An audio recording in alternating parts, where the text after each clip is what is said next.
Last year, my best friend assaulted me, and if you've been following my story for a while now, you'll have seen that I did speak out about it in the Herald, and I was quite vocal about how our system often lets us down. And what you may not know is that from the moment I met this guy, I knew that something was off. But our society has conditioned us, especially as women, to distrust our bodies, to distrust our intuition, and to trust our perpetrators, men or people of power, above ourselves. So today, I want to dive deeper into this and explore where things went wrong for me, the insights that I've learned, and how I've gone from completely being frozen and stuck in my traumas to being able to reclaim my voice, speak my truth, and honestly become probably the happiest, most joyful, and definitely most connected version of myself that I sit here today speaking to you as. And I want to help you do the same. I'm Deb Sarah, and let's dive straight in. So as I said, when I met this person, and I'm not going to name them because you can read more about them, I'll link the articles below. These were in the Sydney Morning Herald, because I want to paint this person as someone who could be anyone, because perpetrators can be anyone. And often we think that they're from a low socioeconomic background, they look a certain way, they're a certain ethnicity, but this can be far from true. In my case specifically, I met this person, it was a couple years back, when I was probably at the most vulnerable place in my life. I had been diagnosed with premenstrual dysphoric disorder. I had been going through a lot of trauma. I was looking for a way to really overcome the pain that I'd been in. Because with premenstrual dysphoric disorder, I had spent 2 weeks of the month feeling suicidal. So it was the emotions and sensations in my body, and I had no idea why I felt that way. Because the other 2 weeks of the month, I'd feel perfectly fine, happy, able to work and do things. And so it was a really difficult point in my life where I felt that my quality of life was not great and I just didn't know what to do. And the medical industry didn't really have solutions for me that felt right. So I sought out this retreat that I went to where I was going to learn about certain ways to heal the nervous system. And this person was a photographer at that retreat. And so they got to hear everything that I shared about my vulnerabilities, that I had been sexually assaulted as a child, and various things like that. And so on this retreat, I met this person. And I don't know if you've ever experienced this yourself, but I met them and they were talking about themselves a lot in that discussion. And my gut just went, this person is not a safe person. I wonder if you've ever felt that in your body, just this person is not safe. But instead of listening to my intuition, which is often very, very right, and from a child, when I was a child, my intuition was often very, very right about people and things, but I was taught to ignore it. And so in this instance, instead of saying, trust your intuition, there's something really, really wrong about this person, I went, he's working with a very well-known organization in Australia. He's their photographer, they support him, they recommend him. He must be this person who can be trusted, and I must be the one who's wrong. I wonder if you've ever felt that. You're blaming yourself, that you must be wrong, your insights must be wrong, instead of trusting that actually, just because everyone around you is validating this person doesn't mean they actually are a safe person. And I think this is a really prevalent issue when it comes to trusting people of power just because they're in power, not because they actually are necessarily safe or even good at what they do necessarily. It's because of the position that they've been put in, the societal status that they've been given, that we then hand over our power to them, especially when you're in such a vulnerable place of, I don't know what to do, my quality of life is not great, and you're really, really seeking help and looking for solutions from that real place of vulnerability, and you've come somewhere to completely let go. And I think this is a huge issue within healing spaces, is how to facilitate safe healing spaces for people to be completely vulnerable. Because when you've gone somewhere to be vulnerable, you don't want to be questioning, am I safe? The whole reason to be going somewhere is to be able to go, okay, I'm in a vulnerable place. And especially when you come from a background of assault or abuse, anyone really, you're looking to trust others again, and it's not easy. You want to be able to let your guard down. So this is definitely something that is really, really important, and something that as a society we start to look at. but we'll talk about this more later. And so I met this person. My gut told me don't trust them, but I ignored it. And with my business, I needed a photo shoot. And so this is when we started to build a friendship. Is I reached out to him and I said, can you do a photo shoot for me? And there were definitely red flags and warnings there, but it's so easy in the early times to dismiss them. So he turned up very, very late. We lost most of the light, took the photos, and they were pretty good, but they were very dark. He is a brilliant photographer. But there were things and warning signs and telltale signs within that, which again, I dismissed myself. So there are really three key ways that he was able to groom, manipulate, and gaslight me within this process. And number one is it started at this photo shoot when he was actually starting to sexualize me while doing photography with me. And coming from a background of sexual assaults and eating disorders, so body issues, I just said to myself, and I wonder again if you can relate, I am exaggerating this, or I'm being overly sensitive. And so again, I dismissed my truth. I dismissed the signs of my body trying to tell me something is seriously wrong here, because we are told as women often that we're hysterical, we're making it up, we're making too big of a deal, don't be emotional. And this is really, really dangerous. There's part of our culture which dismisses women and tells women that we should just be quiet. Nothing happened. It's not a big deal. What this teaches us as women is to distrust the warning signs in our bodies, to suppress ourselves, to suppress our voices, and to suppress our truth, that we actually do know what's going on. When he was photographing me, it was completely and utterly inappropriate. This was a business shoot. I'm in suits to tell me, to sexualize me and say, you're so effable. You're not going to be single for long after this. Every single guy is going to want to get with you and all this stuff. And it felt really, really uncomfortable.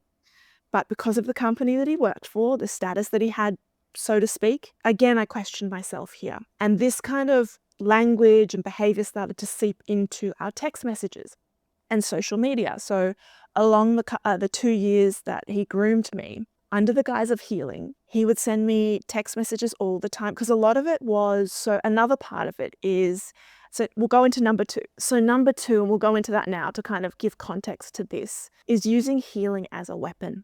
So he knew I'd been sexually assaulted as a child, and that was something I was really looking to heal from. And so he used that against me in the way of, he would get off on hearing about my abuse.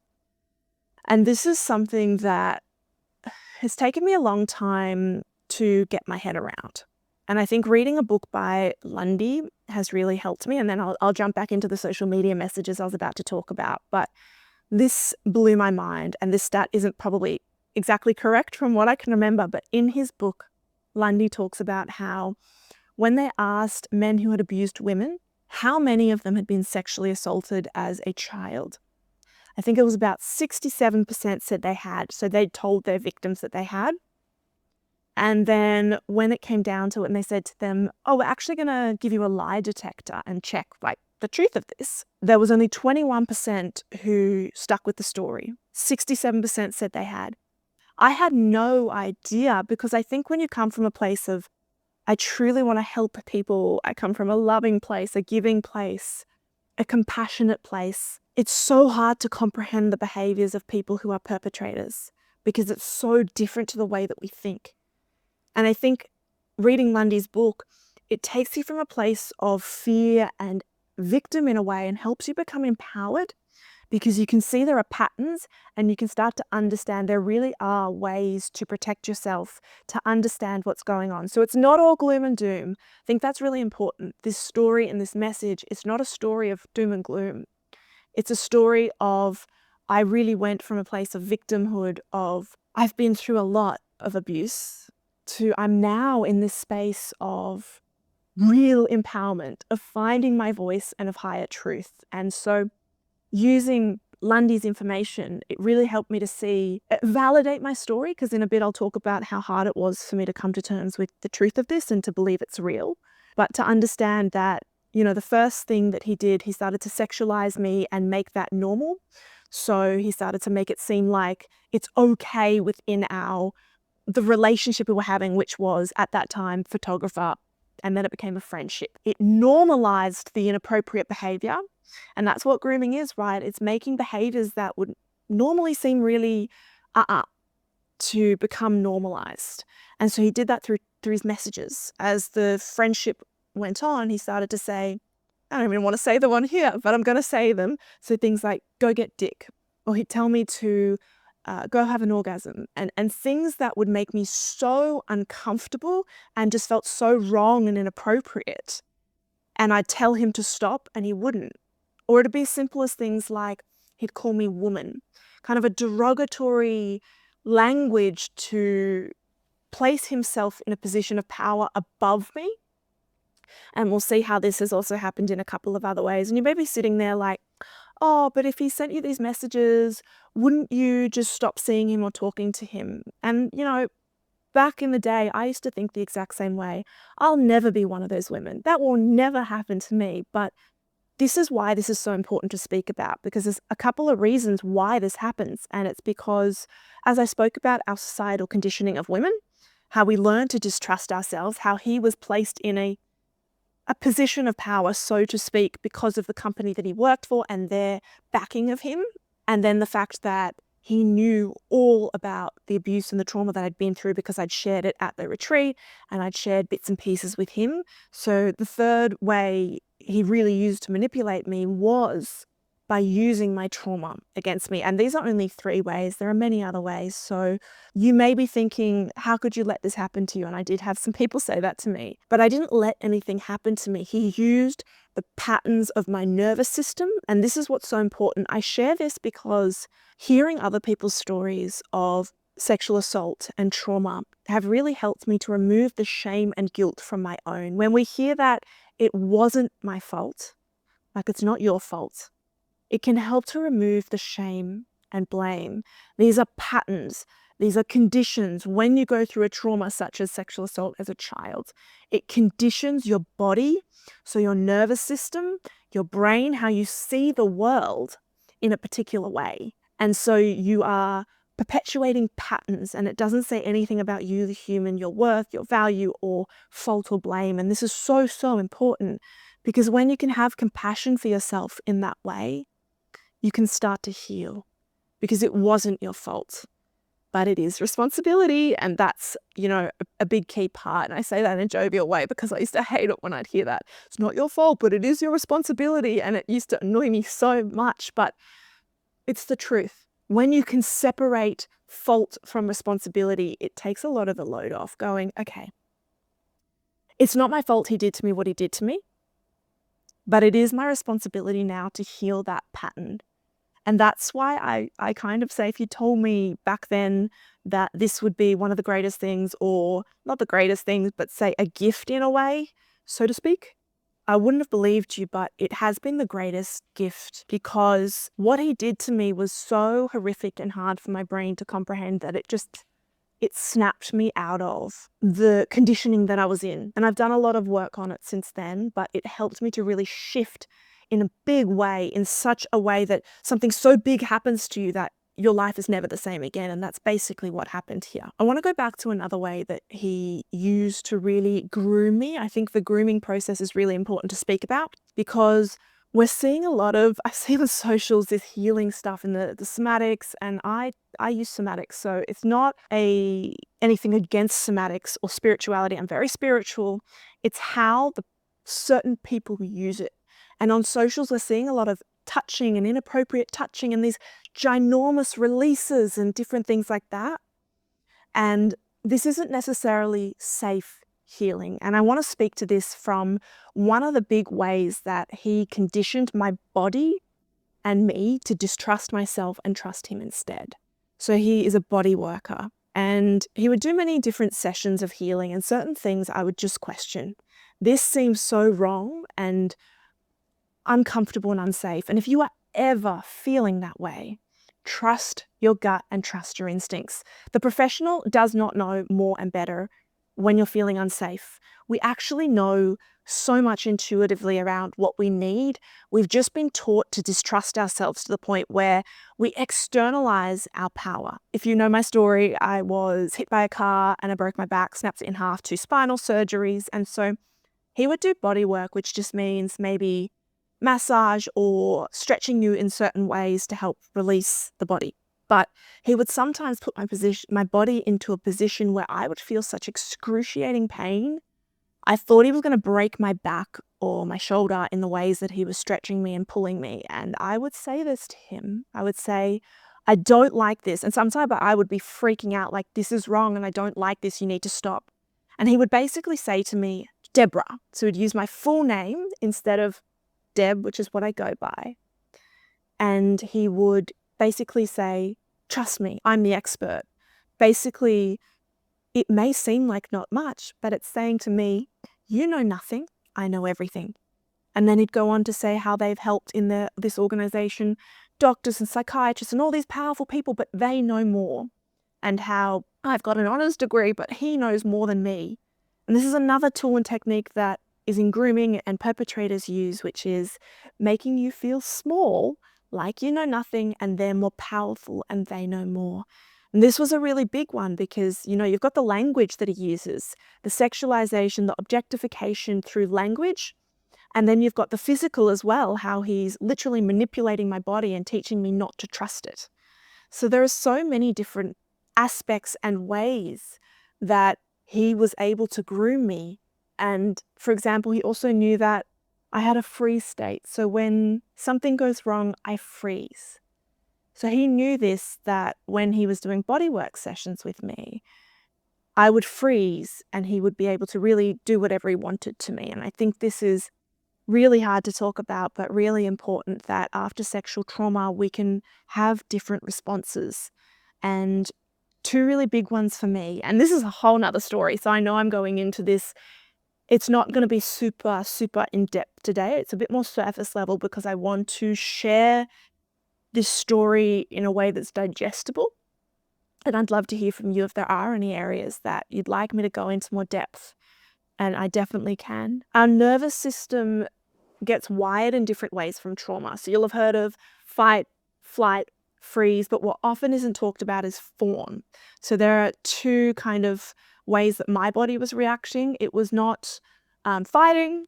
It was not running away. It would either freeze or fawn. So fawn means people pleasing in a way. So I don't know if you've ever been in a situation, and it may just be you've gone on a date, you've gone home with them and you don't want to sleep with them, but you think, I've heard this so many times with clients and conversations, it's just easier to sleep with them than to have the conversation to argue. It's kind of that, I'm just going to make them happy because it's just going to be easier and safer. It's all about safety. How can I prioritize my safety is kind of the fawn response around, I'm just going to do it and then I'll have to deal with the consequences later. But often we suppress and repress, and then it will come out through eating and harmful behaviors to ourselves. So you've got freeze, which is where you just freeze and you can't move and you don't do anything. And then the other one is fawn, where you just kind of people please. So I wonder if you can notice freeze or fawn within your own patterns in your own life. And it doesn't just have to be sexual trauma. These are nervous system states. And so they can come from any kind of trauma and become a pattern within the system. And so really over those 2 years, he was using the different patterns and tools and techniques that I spoke about. So objectifying me and sexualizing me so it became normalized. And then using healing language. So for example, gaslighting me when I would say to him, the way that you're behaving. At one point he was gaslighting me so badly in a conversation that I thought I was losing my mind. And I'd been speaking to my therapist about this for a while, but this one particular point was so bad that I actually stopped seeing him for 6 months. And my therapist had told me he had already kind of sexually touched me a few times in ways that he shouldn't, that the healing was not somatic releasing and it was wrong and it shouldn't have happened. But he'd done such a good job, and because of his position of so-called power, I don't like calling it power, it's not so much power, but he had backing, I think, from people who had power. When she told me I should go to the police, this was 6 months before he actually fully assaulted me, I couldn't understand it. And I wonder if you can relate to this as well, this concept of I'm lying, I'm making it up, it can't be real. My therapist is crazy is what I thought. She only knows what I've told her. I couldn't comprehend it. And so actually 6 months before the bigger assault happened, I stopped talking to him and stopped communicating with him. And within that time, he'd kind of objectify me and just comment on my Instagram, be like, you're so hot, or you're looking this. It would always be objectifications. And I ignored him until the point where, I thought maybe he's changed enough now. He's done the work. He's just broken up with his girlfriend. And so I'll give him one more chance. And yeah, and that's, where he took advantage of that kindness and we met up. And that's when it happened. I don't want to go into detail about too much of the events because I don't think it's helpful. I think what's helpful is talking about the impact and how to transition out of that. For example, when I spoke about the freeze response before, I will talk about this. One of the things he would use to test how far he could go was my freeze response. And so on this particular day, I was sitting on the couch and he just came and lay on top of me. And he's like, fight me off. And I couldn't. And it was probably one of the most horrific experiences because I was lying there, unable to move and unable to get him off me. And he was just getting off on it. But something really interesting happened this time. And it wasn't at that point, but there were certain weird things that were happening in this session where my brain and body were doing different things. So at one point it looked like he was going to kiss me and I just said to him, don't kiss me. I don't want you to kiss me. And I remember thinking on the inside, you're such a weirdo. What are you doing? And I had this weird disconnection. It's like for the first time in my life, something took over that wasn't me. And the freeze response snapped and I started to move into fight. And I think this is what really, really saved me and made this a lot better than what it could have been. And I'm really, really grateful that finally something inside me just snapped. And I went from frozen and unable to move and unable to protect myself, which he knew, to being able to fight back and fight off. And I remember afterwards, I just said to him, you just sexually assaulted me. And he said, yeah, I know. And we spent the next hour, me trying to help him, compassionate, like, let me help him to overcome this because I have so much compassion for people. I get it. We aren't bad people. We do bad things. Not understanding his nature. And this has been a common theme in our relationship where he would come to help me and I'd spend the next hour helping him instead of him helping me.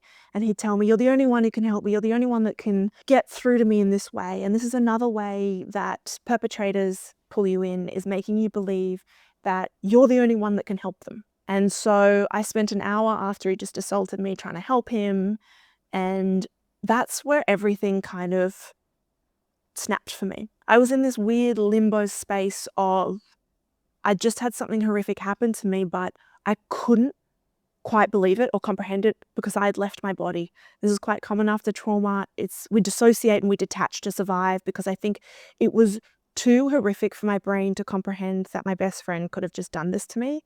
And so I left my body. Deciding to go to the police and charge him was not easy because I knew something was wrong and I knew he'd done something wrong, but the other part of me was like, you're bad.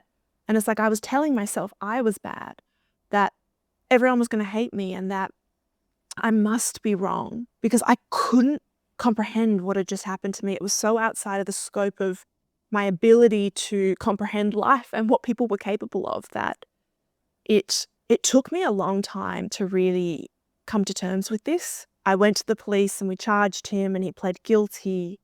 And I thought that would be his wake-up call. I did it because I had tried for 2 years to help him. I tried to help him so much and then he did this to me that I went, clearly this isn't going to work. Something else needs to happen because I've known a number of other things that he's done similar to other people. I knew that he'd do it to other people, more women, and I knew I had to stop him. And so when I went to the police, he pled guilty. He actually ramped up his behavior and this confused me even more, but it helped me come to terms with the fact that something was seriously wrong and that he needed to be stopped. So he actually started to post more on social media, talk about how amazing his life was. He started to launch another business. I couldn't believe it. He just pled guilty to assault and drug charges, and he was launching a new business that would be touching people and working with people. It just blew my mind, and I couldn't comprehend, because if he felt bad and if he felt guilty, I would have thought he would have pulled back for a bit. That's when I decided that I had to speak out. A journalist came to me and I spoke to her and we prepared the story, and I've popped it down below, and you may have seen this in the Herald. We put a front story page together on this because I didn't know what to do. I knew that he would go out and harm people. He would go out and touch people. If he'd lost me as his victim, he would need to find a new one. And he was working on retreats where he got to hear everyone's stories.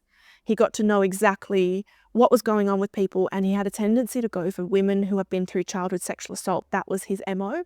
One of the women that came back after the story, actually, I'm pretty sure it sounded like the time frame would have been after I'd charged him. He actually saw this woman and told her that she'd been sexually assaulted as a child, and she was like, no, I haven't actually. And I'm so grateful and glad that she was able to not fall into that trap, that hopefully now that this has really become publicized, he will not be able to take in any more victims. And I also did it because the justice system, I felt, completely failed me. I'm so grateful for the process, that it wasn't super arduous and that we got conviction. He pled guilty, but because he pled guilty, he got 30% off his sentence, which means he only got 200 hours of community service and $1,000 fine.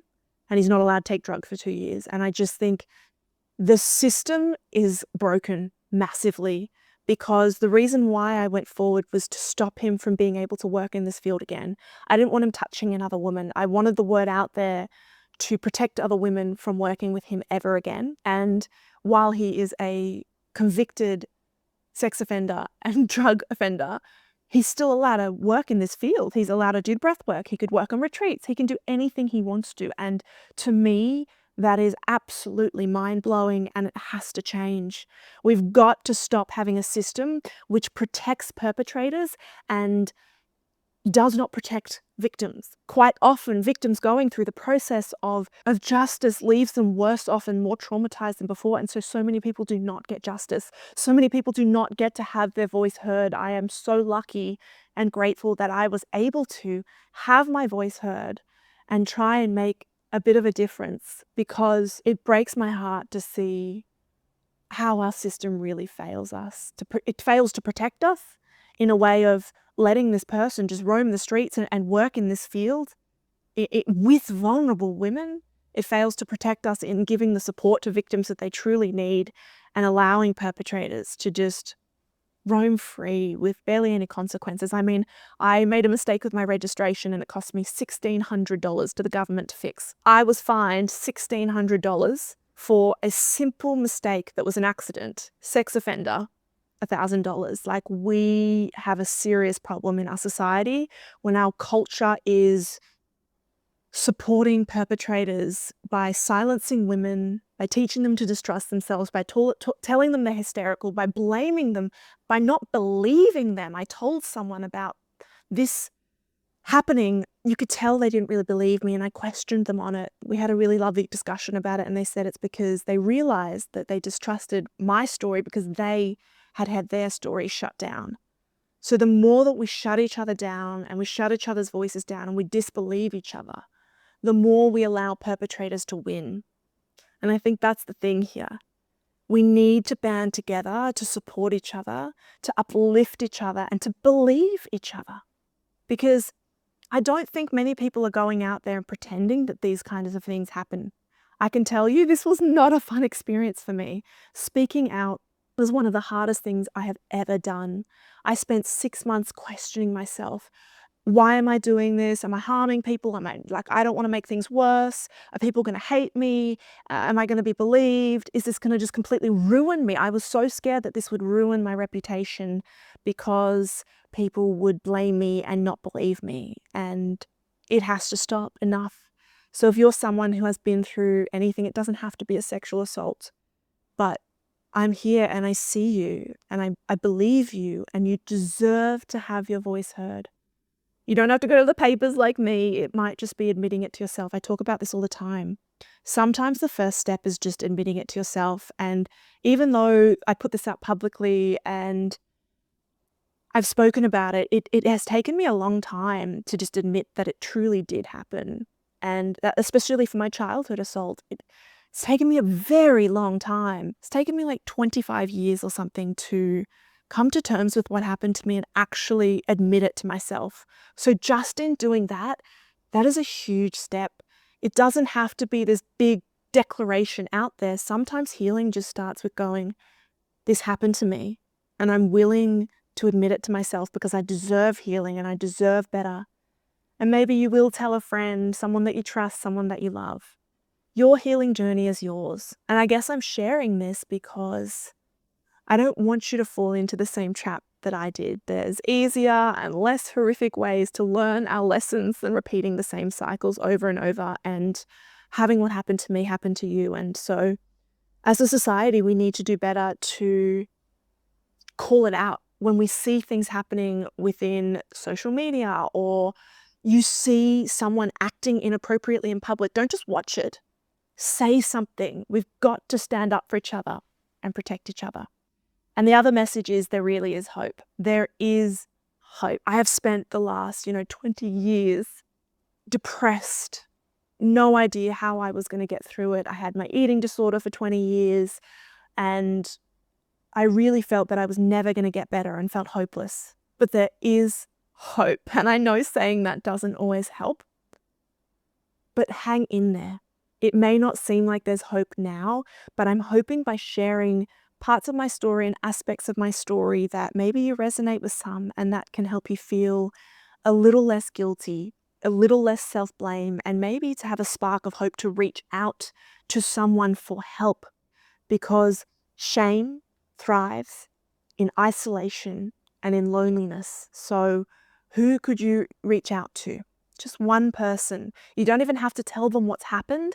Maybe it's just about being around someone and having that spark of hope to see that you aren't alone and that you are loved and that you can get through this. So again, I'm sharing this because I don't want you to get to a point where something so bad happens to you that, your mind explodes like what happened to me, to be able to overcome what's happening in your life. The lessons that I've learned and where I'm at now is, it really has taught me to live my life for myself. After what happened, I'm like, I am not living someone else's life ever again. This is my life.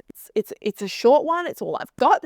And so I'm going to live it for me. And it really, really helped me to refuse to live life on anyone else's terms but mine. The other part of it is intuition, is completely learning to reconnect to and trust my intuition. I love my body now, which I never thought was possible. I'm really every single day living from my intuition, and my life has changed so much in such a short time, just purely based on learning to trust myself and my body. And granted, I've done a lot of work over the last few years. I've been working in this field for a little bit, so it's not like it just happens overnight, but it is possible. And I think the other message I really want to leave you with as we wrap up is the importance of choosing safety over social acceptability or niceness. Your safety is more important than what anybody thinks of you or has to say about you. You do not need to be nice to make other people feel better, especially if they're treating you inappropriately. So I hope this has helped you to feel more seen and heard and loved, and give you a little spark of hope towards healing or helping someone in your life, maybe a loved one who's been through something similar. So please share this with anyone who you think may need to hear this, who it may help, and let me know in the comments below what's your biggest takeaway from this episode. Wishing you a magic-filled week. Thanks for listening.